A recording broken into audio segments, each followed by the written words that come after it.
എന്താ പ്രിയ, തനിക്ക് വിഷമമായോ? കാതിൽ അവൻ്റെ ശബ്ദം, ഒപ്പം അവൻ്റെ നേർത്ത ചൂടുവിശ്വാസവും. ഡോ, നോക്കി നിൽക്കാതെ വേഗം റെഡിയാകൂ. എവിടേക്ക്? അതോ താനും എൻ്റെ ഒപ്പം വരുന്നു? എന്തേ, വരാൻ മനസ്സില്ലേ? അതുകൊണ്ടല്ല, ഏട്ടൻ മുമ്പ് പറഞ്ഞില്ലേ എന്നോട് പറയാൻ. അത് ഞാൻ വെറുതെ പറഞ്ഞതാണ്. തനിക്ക് വേണ്ട ഡ്രസ്സൊക്കെ എടുത്തു വെക്കൂ. എവിടെയാണെന്നൊന്ന് പറയുമോ ഏട്ടാ? എനിക്ക് ടെൻഷനായിട്ട് വയ്യ. എന്തിന്? അതിൻ്റെ ഒന്നും ആവശ്യമില്ല പ്രിയ. പിന്നീടൊന്നും ചോദിക്കാതെ അവൾ മുറിയിൽ നിന്നും ഇറങ്ങിപ്പോകാൻ തുടങ്ങി. അത് കണ്ടതും അവന് പ്രിയെ വിളിച്ചു. ഓക്കെ, ഇനി അതിൻ്റെ പേരിൽ ഒരു വിഷമം വേണ്ട. നമ്മൾ ഗുരുവായൂർ പോകുക, കണ്ണനെ തൊഴുവാൻ. ഇങ്ങനെ സത്യമാണോ? അവളുടെ വിടർന്ന കണ്ണുകൾ ഒന്നുകൂടെ വികസിച്ചതായി അവന് തോന്നി. താൻ വരുന്നുണ്ടോ? ഓവ്, അവളുടെ ഉള്ളം തുടിച്ചു. എങ്കിൽ എന്താണെന്ന് വെച്ചാൽ എടുത്തു വെക്കൂ.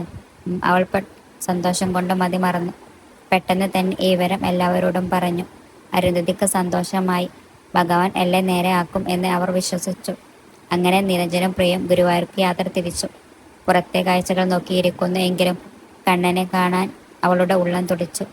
നിരഞ്ജൻ അവളോട് ഓരോ കാര്യങ്ങൾ ചോദിക്കുന്നുണ്ട്. മറുപടി അവൾ ഒന്നു രണ്ടും വാക്കുകളിൽ ഒതുക്കി. ഏകദേശം 1 മണിക്കൂർ കൂടി കഴിഞ്ഞാൽ നമ്മൾ ഗുരുവായൂരെത്തും എന്നവൻ പറഞ്ഞു. ഇടക്ക് ഫോൺ ശബ്ദിച്ചു. നോക്കിയപ്പോൾ നീലിമയുടെ ഡോക്ടറാണ് വിളിക്കുന്നത്. എന്താണ് ഇപ്പോൾ ഒരു വിളി? അവൻ വണ്ടി നിർത്തിയിട്ട് ഫോൺ അറ്റൻഡ് ചെയ്തു. എത്രയും പെട്ടെന്ന് നിരഞ്ജനോട് ഹോസ്പിറ്റലിൽ വരാൻ പറഞ്ഞിട്ട് ഡോക്ടർ ഫോൺ വെച്ച് കഴിഞ്ഞു. എന്തോ ആപത്ത് സംഭവിച്ചെന്ന് അവന് തോന്നി. അവൻ പ്രിയയും കൂട്ടി കാർ തിരിച്ചു പാഞ്ഞു. ഈശ്വര, എന്തിനാണ് ഡോക്ടർ അത്യാവശ്യമായിട്ട് വിളിച്ചത്? നീലിമക്കൊന്നും സംഭവിക്കരുതേ എന്ന് പ്രിയ പ്രാർത്ഥിച്ചു. സന്ധ്യ മയങ്ങിയിരുന്നു. അവർ ഹോസ്പിറ്റലിൽ എത്തിച്ചേർന്നപ്പോൾ വണ്ടി പാർക്ക് ചെയ്തിട്ട് രണ്ടാളും വേഗം ഡോക്ടറുടെ റൂമിലേക്ക് പോയി. ഹോസ്പിറ്റലിൽ ചെന്നപ്പോൾ കണ്ട ആളെ കണ്ടു. നിരഞ്ജൻ അവനെ തന്നെ സൂക്ഷിച്ചു നോക്കി. താടിയൊക്കെ വളർത്തിയ ഒരു ചെറുപ്പക്കാരൻ. ഡോക്ടറുടെ മുറിയിൽ ശിവ. നിരഞ്ജൻ അവനെ പതിയെ വിളിച്ചു. കരഞ്ഞു കലങ്ങിയ കണ്ണുകളുമായി ഇരിക്കുന്ന ശിവയെ കണ്ടു. നിരഞ്ജൻ അന്തം വിട്ടു നിൽക്കുകയാണ്. നിരഞ്ജൻ, ഇരിക്കുക, ഡോക്ടർ പറഞ്ഞു.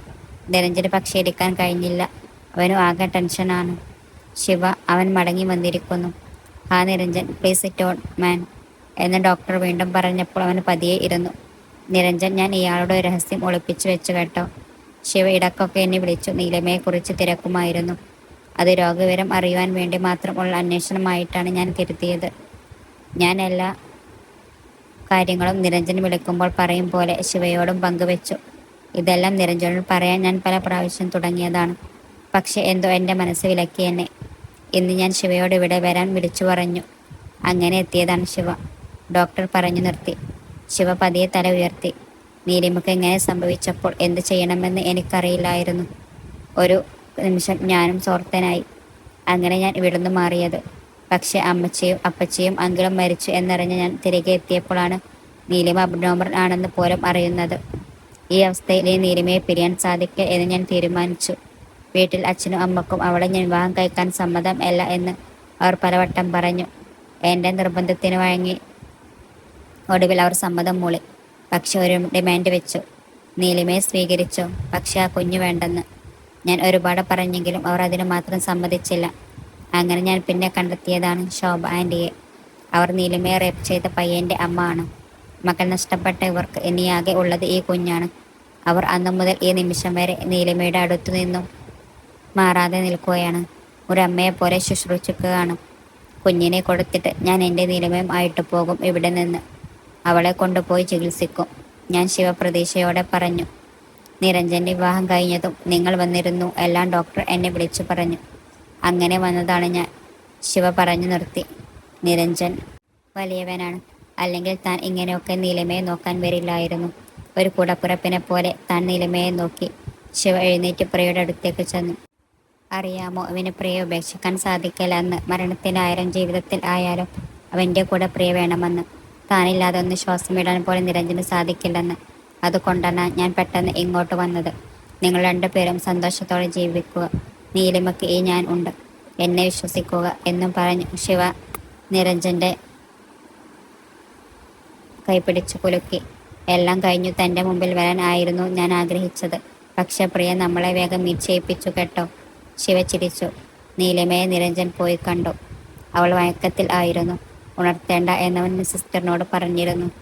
അങ്ങനെ ശിവയോടും ഡോക്ടറോടും യാത്ര പറഞ്ഞു നിരഞ്ജനും പ്രിയയും അവിടെ നിന്നിറങ്ങി. നിരഞ്ജൻ റൂമൊക്കെ ബുക്ക് ചെയ്തിരുന്നു. തിരികെ വരുമ്പോൾ പ്രിയ ഗുരുവായൂരപ്പനോട് കൊടാനുകോടി നന്ദി പറഞ്ഞു. തൻ്റെ കണ്ണനെ തനിക്ക് തന്നില്ലേ, തൻ്റെ ഉണ്ണിക്കണ്ണൻ. അല്ലെങ്കിലും ഗുരുവായൂരപ്പൻ അങ്ങനെയാ, ഇഷ്ടമുള്ളവരെ പരീക്ഷിക്കും. കണ്ണന് ഇഷ്ടമുള്ളൊരിടത്തോളം. തിരികെ റൂമിൽ എത്തിയപ്പോൾ വൈകിയിരുന്നു. രണ്ടാളും കുളിച്ച് ഫ്രഷായി. പ്രിയ അവൻ വിളിച്ചു. അവൾ തല ഉയർത്തി നോക്കി. അവൻ പ്രിയയുടെ അരികിലേക്ക് ചെന്നു. ഒരുപാട് വിഷമിച്ചു എന്നറിയാം. എല്ലാം നല്ലതിനാണെന്ന് കരുതിയാൽ മതി. ഞാൻ തന്നോട് അറിഞ്ഞോ അറിയാതെയോ എന്തെങ്കിലും തെറ്റ് ചെയ്തെങ്കിൽ ഒക്കെ മറന്ന് കളയുക കേട്ടോ. അവൾ ഒന്നും മിണ്ടാതെ അവനോട് ചേർന്ന് നിന്നു. എനിക്കറിയായിരുന്നു പ്രിയ, നീ എൻ്റേതാണെന്ന്, ഈ നിരഞ്ജൻ്റെ പെണ്ണ് എന്ന് പറഞ്ഞവൻ അവളുടെ മൂർധാവിൽ ചുംബിച്ചു. നിരഞ്ജൻ്റെ നെഞ്ചിൽ കിടന്നു പ്രിയ ഒരുപാട് കരഞ്ഞു. അവളുടെ സങ്കടവും പരിഭവവും എല്ലാം തീരുവോളം. കുറച്ചു കഴിഞ്ഞതും അവൻ അവളുടെ അടർത്തി മാറ്റി. ഇവിടെ നോക്ക് പ്രിയ, അവൻ പറഞ്ഞു. എങ്കിലും അവൾ വിങ്ങിപ്പൊട്ടി നിന്നു. നിരഞ്ജൻ അവളുടെ താടി വിരിച്ച് മേൽപോട്ടുയർത്തി. മേനീർ തങ്ങി നിറഞ്ഞ കണ്ണുകൾ. ഇനി നിന്റെ കണ്ണ് നിറയരുത് പ്രിയ. 22 വർഷം നീ കരഞ്ഞില്ലേ, മതി കെട്ട്, ഒക്കെ അവസാനിപ്പിച്ചോണം. ഇനി കരഞ്ഞാൽ നിനക്കിട്ട് ഞാൻ നല്ല അടിവെച്ച് തരും എന്ന് പറഞ്ഞു നിരഞ്ജൻ അവളെ ചേർത്ത് പിടിച്ചു. അന്നാദ്യമായി നിരഞ്ജന്റെ കരവലയത്തിൽ കിടന്നു സന്തോഷത്തോടെ പ്രിയ ഉറങ്ങി. അവനും അവളെ പൊതിഞ്ഞു പിടിച്ചു. അടുത്ത ദിവസം കാലത്തെ ശിവയെയും ഡോക്ടറിനെയും പോയി കണ്ടിട്ട് രണ്ടാളും തിരികെ നാട്ടിലേക്ക് പോരുവാനായി ആയിരുന്നു. ആദ്യം ഗുരുവായൂർ, അതും കഴിഞ്ഞ് വീട്ടിലേക്ക്, നിരഞ്ജൻ പറഞ്ഞു. അത് കേട്ടതും പ്രിയക്ക് ഒരുപാട് സന്തോഷം തോന്നി. നേരത്തെ ബാഗിൽ എടുത്തു വെച്ചിരുന്ന സെറ്റും മുണ്ടും ഉണ്ടായിരുന്നു. അവൾ അതെടുത്തുകൊണ്ട് ഗുരുവായൂർ പോകുവാനായി തയ്യാറായി. അങ്ങനെ രണ്ടാളും അവിടെ നിന്നും യാത്ര തിരിച്ചു. അമ്പലനടയിൽ പോയി രണ്ടുപേരും കണ്ണനോട് പ്രാർത്ഥിച്ചു. ഇവിടെ വെച്ചാണ് ഭഗവാൻ തങ്ങളെ കൂട്ടിയോജിപ്പിച്ചത്. എല്ലാ പ്രതിസന്ധികളും മാറ്റി കണ്ണൻ വീണ്ടും ഒരു പുതിയ ജീവിതം സമ്മാനിച്ചു. കണ്ണനോട് അവർ രണ്ടുപേരും കരഞ്ഞു പ്രാർത്ഥിച്ചു. ഇനി ഒരിക്കലും മരണത്തിൽ നിന്നല്ലാതെ തങ്ങളെ പിരിക്കരുതേ ഭഗവാനെ. പ്രിയ ശബ്ദം ഇല്ലാതെ തേങ്ങി. അവൾ നോക്കിയപ്പോൾ നിരഞ്ജൻ വഴിപാട് കൗണ്ടറിൽ നിന്നും ഇറങ്ങി വരുന്നു. ഏട്ടൻ ശയന പ്രദക്ഷിണം നടത്താൻ റസീത്ത് എടുത്തോ? അവൻ്റെ കയ്യിലെ റെസീറ്റ് കണ്ട് അവൾ ചോദിച്ചു. എനിക്കൊരു നേർച്ച ഉണ്ടായിരുന്നു. നിരഞ്ജൻ ഒരു മുണ്ടെടുത്തുകൊണ്ട് ശയന പ്രദക്ഷിണം വെക്കാൻ തയ്യാറായി. നിറക്കണ്ണുകളോടെ പ്രിയ അവൻ്റെ തീരുമാനം നിന്നു. എന്താ ഏട്ടാ പെട്ടെന്നൊരു തീരുമാനം? നേർച്ച പൂർത്തിയാക്കിയപ്പോൾ പ്രിയ ചോദിച്ചു. അത് നിന്റെ കഴുത്തിൽ താലി ചാർത്തിയപ്പോൾ ഞാൻ നേർന്ന നേർച്ചയാണ്. നിന്നെ എനിക്കു തന്നാൽ ആ നിമിഷം ഇവിടെ വന്ന് ഞാൻ ഈ നേർച്ച നടത്താം എന്ന് ഗുരുവായൂരപ്പൻ എനിക്ക് നിന്നെ തന്നില്ലേ, അതുകൊണ്ടാണ് ഇങ്ങോട്ടോടി ഞാൻ വന്നത്. പ്രിയയുടെ കണ്ണുകൾ നിറഞ്ഞൊഴുകി. ഇന്നലെ വരാൻ ഇരുന്നപ്പോൾ ഭഗവാൻ തടഞ്ഞു. എന്തെന്ന് വെച്ചാൽ നിന്നെ പൂർണ്ണമായും എന്നിലേക്ക് ഏൽപ്പിക്കുവാനായിരുന്നു. അതും ഭഗവാന്റെ മുന്നിൽ വെച്ച് തന്നെ. അത് മനസ്സിലാക്കി തന്നത് കണ്ടോ ഭഗവാൻ? കൊടിമയരക്കയിൽ നിന്നു അവൻ അവളോട് മെല്ലെ പറഞ്ഞു. ഇനി വേറെ വല്ല നേർച്ച ഉണ്ടോ ഏട്ടാ? പ്രിയ ചോദിച്ചു. യെസ് പ്രിയ കുട്ടി, ഇന്നത്തെ കൃത്യം 10-ാം മാസം എനിക്കൊരു കുഞ്ഞിനെ തന്നാൽ ഇവിടെ വന്ന കുഞ്ഞിൻ്റെ ആദ്യ ചോറൂണ് എന്നും പറഞ്ഞാൻ പൊട്ടിച്ചിരിച്ചുകൊണ്ട് അവളെ ചേർത്ത് പിടിച്ചു. ഇതെല്ലാം കണ്ടുകൊണ്ട് ഭഗവാൻ ശ്രീകോവിൽ നിന്ന് പുഞ്ചിരി തൂകി. നിരഞ്ജനം പ്രിയയും മടങ്ങും വഴി ഒരുപാട് സന്തോഷത്തിലായിരുന്നു. എങ്ങനെയെങ്കിലും വീടെത്തിയാൽ മതി എന്ന് അവൻ പറഞ്ഞു. അതെന്താ ഏട്ടാ? അല്ല, വീടെത്തുമ്പോൾ രാത്രിയാകും. അതിന് രാത്രിയാകും. രാത്രിയാകട്ടെ, അതുകൊണ്ടെന്നാ? വെറും രാത്രിയല്ല, നമ്മുടെ രാത്രി. ഈ പ്രിയയെ പൂർണ്ണമായും എനിക്ക് വേണം. എൻ്റെ സ്വന്തമാക്കിക്കോട്ടെ ഞാൻ. ചുണ്ടിൻ്റെ കോണിൽ ഒരു ചിരി ഒതുക്കിക്കൊണ്ട് നിരഞ്ജൻ അവളോട് ചോദിച്ചു. പ്രിയയുടെ ചുവന്ന തുടുത്ത കവളിൽ പറഞ്ഞറിയിക്കാനാവാത്തൊരു നാണം മുട്ടിട്ടു. എന്താണ് പ്രിയ കുട്ടിക്കൊരു നാണം? ഇതൊക്കെ ഞാൻ മാറ്റിത്തരുന്നുണ്ട് കേട്ടോ, അവൻ പറഞ്ഞു. നിരഞ്ജൻ അവളെ തൻ്റെ ഇടം കൈയാൽ ചേർത്ത് പിടിച്ചു. ചുണ്ടിലൊരു മൂളിപ്പാട്ടും പാടി അവൻ തന്നിലേക്ക് ചേർത്തുകൊണ്ട് പട്ടാമ്പിയിലേക്ക് യാത്ര തുടർന്നു. ഒരു പൊതുജീവിതം സ്വപ്നം കണ്ടുകൊണ്ട് ഇതുവരെ അനുഭവിച്ച എല്ലാ സങ്കടങ്ങളും മാറ്റി അവളെ തൻ്റേതാക്കുവാൻ അവൻ്റെ ഉള്ളം തുടിച്ചു. പ്രിയയുടെ അവസ്ഥയും അതുപോലെ ആയിരുന്നു. തൻ്റെ ജീവിതത്തിൻ്റെ അവസാനകാലം വരെ തൻ്റെ ഏട്ടനോടും തങ്ങൾക്ക് ജനിക്കുന്ന മക്കളോടും ഒപ്പം ആ കൂട്ടുകുടുംബത്തിലെ ഒരു അംഗമാകുവാൻ തൻ്റെ ഗുരുവായൂരപ്പൻ എന്നും തൻ്റെ കൂടെ ഉണ്ടാവും എന്ന് അവൾ ഉറച്ചു വിശ്വസിച്ചു.